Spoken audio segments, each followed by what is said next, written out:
There are cities who are considering a bid for the 2026 Winter Games. Lake Placid is probably the smallest of the group. That includes Quebec City, Quebec, along with Calgary, Alberta, possibly Stockholm, Sweden, as well as other places in Europe and in Japan. It is still very early in the process. Why Lake Placid? It hosted two Winter Olympics in 1932 and 1980, and there are some permanent facilities in place left over from the 1980 Games that are owned by the state of New York. New York State did not necessarily want the Lake Placid venues, but someone had to bail out the village.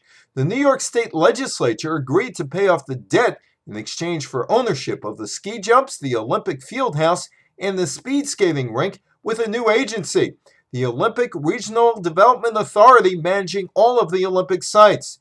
New York State residents are still paying for the 1980 Lake Placid Games by maintaining ski jumps, a speed skating rink, and the field house.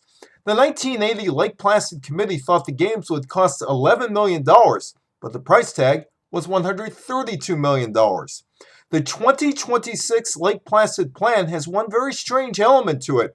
Some of the events might take place at Yankee Stadium.